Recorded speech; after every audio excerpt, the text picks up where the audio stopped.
इस तफसीली जायजे में खुशामदीद।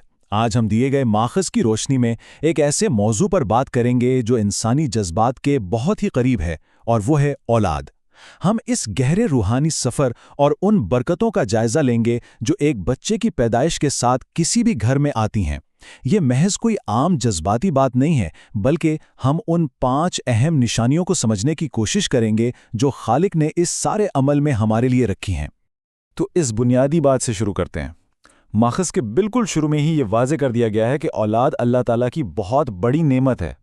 चाहे बेटा हो या बेटी, ये सिर्फ घर में खुशी का बायस नहीं बनते, बल्कि ये खुदा की कुदरत की एक बहुत बड़ी और खूबसूरत निशानी है।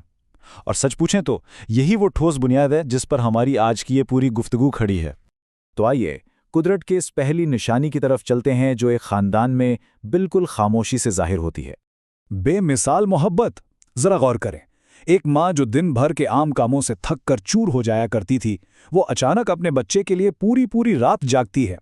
ये थकावट, ये नींद की कमी, ये सब एक नई और हैरान अंगेज तवानाई में कैसे बदल जाता है। माखिज़ बताता है कि ये खालिस और बेलोस मोहब्बत कहीं से सीखी नहीं जाती, बल्कि ये बराह रास्त खालिक की तरफ से एक माँ के दिल में उतारी जाती है। ये वाकई कुदरत की एक कमाल निशानी है। आगे बढ़ते हैं दूसरी निशानी की तरफ, जो एक इंतहाई हैरत अंगेज जिस्मानी मौजज़े के बारे में है।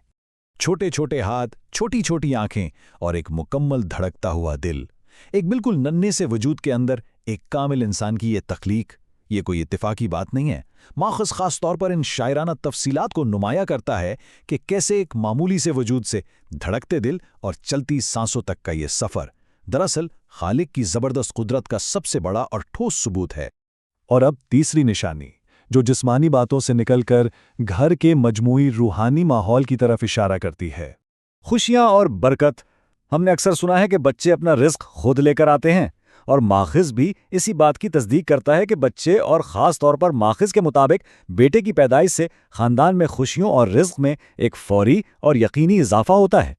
ये सिर्फ एक कहावत नहीं है, बल्कि एक हकीकत है कि नया आने वाला वजूद घर के वसाइल और सुकून में एक अजीब सी बरकत लेकर आता है। चलिए अब चौथी निशानी को देखते हैं, जो एक नए पैदा होने वाले बच्चे के लिए अदा किए जाने वाले सबसे पहले रूहानी अमल के बारे में है। अल्लाहु अकबर, अल्लाहु अकबर। जिंदगी का पहला दिन और कानों में गूंजने वाली बिल्कुल पहली आवाज़ अजान की होती है। माखिज़ के मुताबिक ये यकीनी बनाया जाता है कि इस नई दुनिया में बच्चे के कानों में सबसे पहले जो लफ्ज़ पढ़ें वो खुदा की बड़ाई का हो। गोया पहली सांस के साथ ही उसकी रूह में बंदगी और मकसद हयात का पैगाम उतार दिया जाता है। कितना खूबसूरत आगाज़ है ना। और अब पांचवीं और आखिरी निशानी की बारी, जिसमें जज्बात की एक बहुत ही गहरी और खामोश तब्दीली का जिक्र है। एक नर्म दिल बाप। माखिज़ ने इस बात को बहुत ही ज़बरदस्त तरीके से पेश किया है कि दुनिया भर की सख्तियां बर्दाश्त करने वाला एक सख्तगीर बाप भी अपने बच्चे की महज एक मासूम से मुस्कुराहट देखकर बिल्कुल मोम हो जाता है। उसके दिन भर की, बल्कि शायद जिंदगी भर की तमाम थकावटें पल भर में धुल जाती हैं। इंसान के अंदर छुपी हुई मोहब्बत के इस तरह बाहर आने का ये वाकई एक हैरत अंगेज मौजज़ा है। लेकिन यहाँ हमें ज़रा रुक कर तस्वीर का दूसरा रुख भी देखना होगा। नेमत के साथ साथ ये एक इम्तिहान भी है। माखज़ हमें वाज़े तौर पर मुतनब्बा करता है कि औलाद सिर्फ खुशियों का पैकेट या कोई जज्बाती तोहफ़ा नहीं है। ये एक बहुत बड़ी और कड़ी रूहानी आजमाइश भी है, एक ऐसी भारी जिम्मेदारी जिसका आगे चलकर हिसाब देना होगा। इसका सीधा सा मतलब यह है कि मोहब्बत अपनी जगह, लेकिन इसके साथ एक बेहतरीन तरबियत का होना बिल्कुल लाजमी है।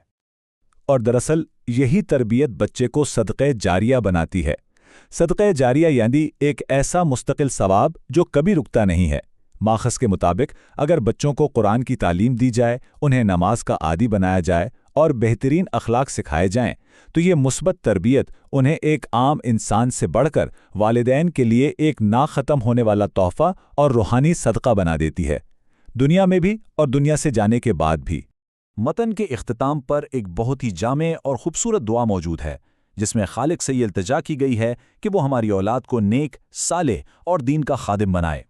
ये तीनों चीज़ें दरअसल बेहतरीन तरबियत का असल फल और नतीजा हैं।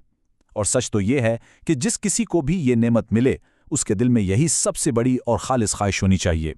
इस जायजे को ख़त्म करने से पहले हम एक बहुत ही गहरे और संजीदा सवाल पर आकर रुकते हैं। ज़रा सोचें, हमारी दी गई तरबियत आने वाले कल में कैसा सदका जारिया बनेगी। ماخوذ نے ساری نشانیاں بھی بتا دیں، نعمت اور امتحان کا فرق بھی سمجھا دیا۔ اب یہ فیصلہ ہمارے ہاتھ میں ہے، کیا ہم اپنے پیچھے وہ مضبوط روحانی اور اخلاقی وراثت چھوڑ رہے ہیں جو مستقبل میں ایک روشن مثال بن کر ابھرے؟ یہ ایک ایسا سوال ہے جس پر ہم سب کو ضرور غور کرنا چاہیے۔